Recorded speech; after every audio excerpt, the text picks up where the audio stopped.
Hello everyone. आज हम लोग मॉड्यूल नंबर 5 का लेक्चर नंबर 2 देखने जा रहे हैं। एंजाइम्स पढ़ रहे थे। तो एंजाइम्स जो था मॉड्यूल नंबर 5 लेक्चर नंबर 2 में आज हम लोग हैं। लेक्चर नंबर 1 आपको बता दिया गया है, ठीक है। चलिए, तो लेक्चर नंबर 2 में बाबू कोफैक्टर्स पढ़ना था। कोफैक्टर्स क्या होता है? तो बाबू आप इसको आई होप पीछे से सारे लेक्चर कवर होंगे आपके, ठीक है। तो चलिए यहाँ से देखते हैं हम लोग कि हम लोग जानते हैं कि जो एंजाइम्स होते हैं वो प्रोटीन से मिलकर बने होते हैं। पता है हम लोगों को एंजाइम्स जो होता है, पीछे पढ़े हैं ना, जो एंजाइम्स होते हैं प्रोटीन से मिलकर बने होते हैं। कोफैक्टर जो होता है वो प्रोटीन के साथ काम करता है, ठीक है। प्रोटीन के साथ काम करता है, इसलिए इसे हम लोग कोफैक्टर कहते हैं। लेकिन लेकिन ये नॉन प्रोटीन केमिकल्स होते हैं, ठीक है। ये नॉन प्रोटीन केमिकल्स होते हैं, but it can be organic और नॉन ऑर्गेनिक और मेटालिक कुछ भी हो सकते हैं, ठीक है। ये जो इसका कोफैक्टर का जो मेन फंक्शन होता है वो एंजाइम्स की एक्टिविटी को इन्हांस करता है।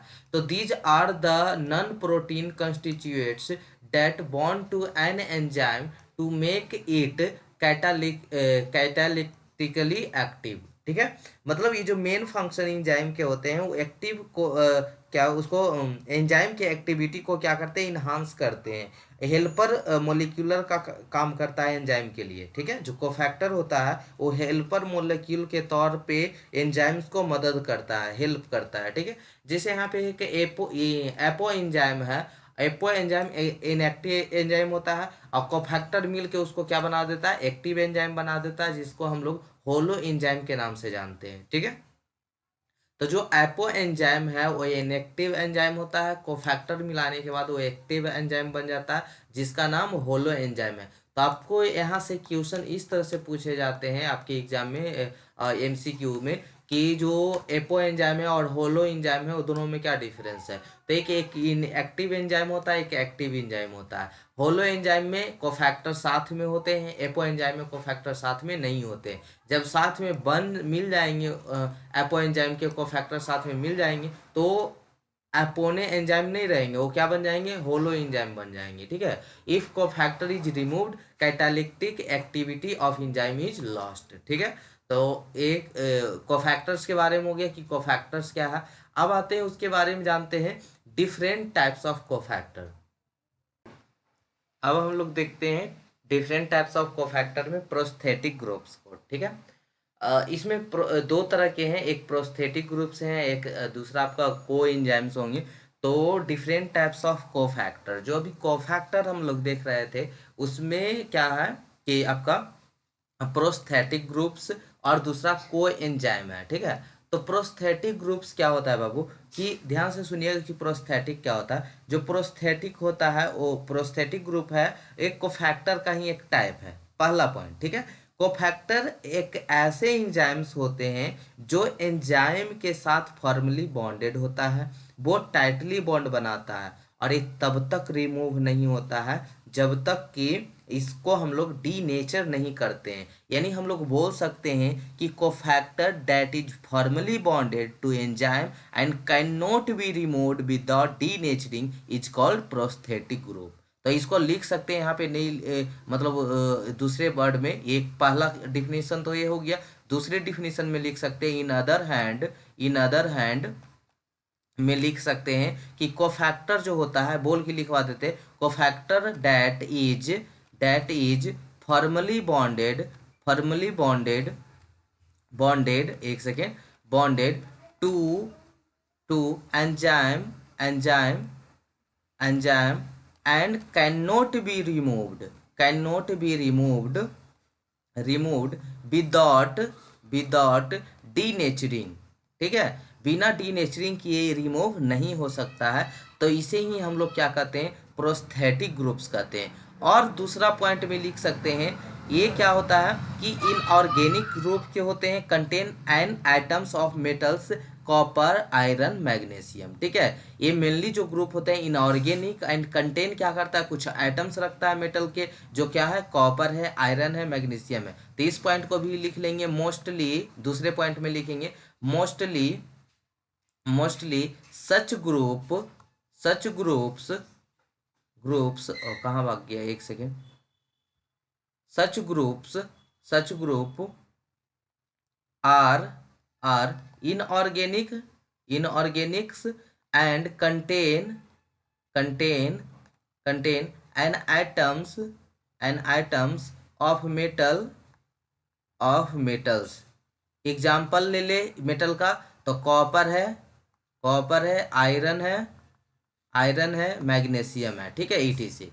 तो यही है बाबू आपका प्रोस्थेटिक ग्रुप क्या है, तो कोफैक्टर जो फार्मली बॉन्डेड बनाता है एंजाइम के साथ और बिना डीनेचरिंग किए हुए रिमूव नहीं होता है, उसी को हम लोग क्या कहते हैं, प्रोस्थेटिक्स ग्रुप कहते हैं, ठीक है। उसके बाद हम लोग देखेंगे को एंजाइम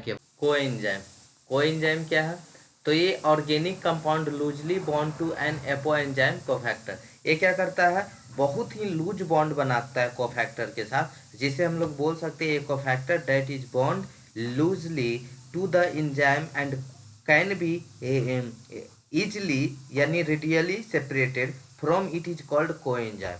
क्या हो, वो सेपरेटली इजली सेपरेट हो जाए, उसी ही हम लोग क्या कहते हैं, कोएंजाइम कहते हैं। तो देखिए कोफैक्टर और कोएंजाइम है, सब स्ट्रेट है। ये क्या करता है, आपस में लूजली बॉन्ड बनाता है जो इजली सेपरेट हो जाता है। तो apo enzymes becomes active by binding of को एंजाइम, ठीक है। और क्या था, होलियो एंजाइम क्या था, is found when associated of cofactor. ये क्या है, बाइंडिंग ऑफ कोफैक्टर या को एंजाइम, ठीक है।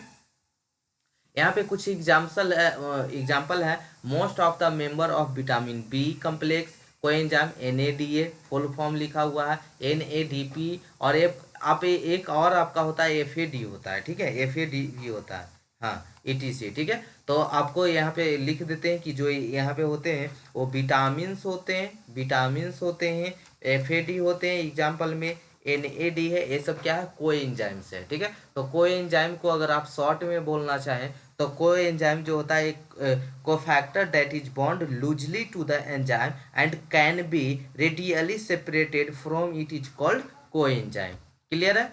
उसके बाद हम लोग चलते हैं मेटल आयंस पर, ठीक है, कि मेटल आयंस क्या है। उसके बाद हम लोग मेटल आयन के बारे में देखते हैं। तो जो मेटल आयन होते हैं, these form coordination bonds with the side chain at size of the enzyme simultaneously with one or more coordinators bond with the substrate। मतलब कहने का मतलब हम कह सकते हैं यहाँ पे कि जो मेटल आयन जो होते हैं कुछ आयनिक फॉर्म होते हैं, जो भी बॉन्ड होती है एंजाइम के साथ, बट दोनों से बॉन्डेड होती है, एंजाइम के साथ भी बॉन्ड होती है और सब्ट्रैक्ट के साथ भी बॉन्ड होती है, दोनों के साथ होती है, एंजाइम के साथ भी बॉन्ड होती है और सब्ट्रैक्ट के भी साथ होती है। मतलब यहाँ पे बोल दे, मान लीजिए कि मेटल आयंस है, जैसे हम यहाँ पे एग्जांपल लेंगे जिंक का, तो आपका एंजाइम से भी सब्ट्रैक्ट बाइंड करेगी और सब्ट्रैक्ट के भी साथ करेगी। तो वही बोल रहे थे कि मेटल आयन जो होते हैं कुछ आयोनिक फॉर्म में भी होते हैं, जो बॉन्ड बनाते हैं एंजाइम के साथ भी और सब्ट्रैक्ट के साथ भी। एंजाइम एक्टिव साइड पर यह कोवेलेंट बॉन्ड बनाती है, अराउंड 2 to 3 कोवेलेंट बॉन्ड बनाती है, ठीक है। तो यही है आपका इसेंशियल नॉन इसेंशियल एक एलिमेंट बना दिया। Zinc act as a cofactor carboxypeptidase enzyme, ठीक है। यानी जो मेटल्स आयन है वो आपको एंजाइम के साथ भी बॉन्ड बनाती है, कोवेलेंट बॉन्ड बनाती है और सब्ट्रैक्ट के भी साथ बनाती है। तो यही आपका क्या था, मेटल्स आयन है, ठीक है।